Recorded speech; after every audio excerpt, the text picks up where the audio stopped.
দেখুন সামান্য বেড়েছে। রাজ্যে ভোট পর্ব শেষ হয়েছে, হঠাৎই পেট্রোল ডিজেলের দাম বৃদ্ধি হয়েছে, এ নিয়ে কি দেখুন সামান্য বেড়েছে।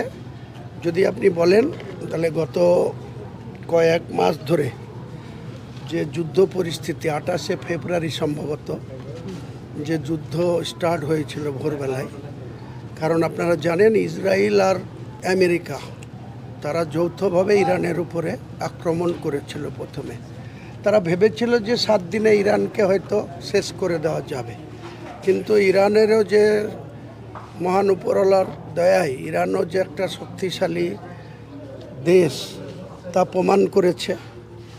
কয়েক মাস ধরে তারা দেয়ালে পিঠ থেকে গেলেও তারা লড়াইয়ে আছে, এবং কখনো কখনো আমেরিকার মতো শক্তিশালী রাষ্ট্রনায়ককেও পিছু হটতে হচ্ছে, কম্প্রোমাইজ করতে হচ্ছে।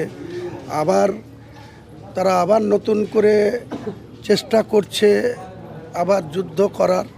সেখানে ইরানের পিছনে উত্তর কোরিয়া, সৌদি আরবও মোটামুটি ওদের পক্ষে ছিল, এখন নিরপেক্ষ হয়ে গেছে আরব কান্ট্রির অনেক দেশ, এবং বিশেষ করে উত্তর কোরিয়া, রাশিয়া, চীন এরা কিন্তু সরাসরি বলেছে আমেরিকাকে যে আপনারা যদি এইভাবে ইরানের উপরে জুলুম করেন বা অত্যাচার করেন বা আগ্রাসী মনোভাব নেন, আমরাও বসে থাকবো না, আমরাও ইরানের পক্ষে।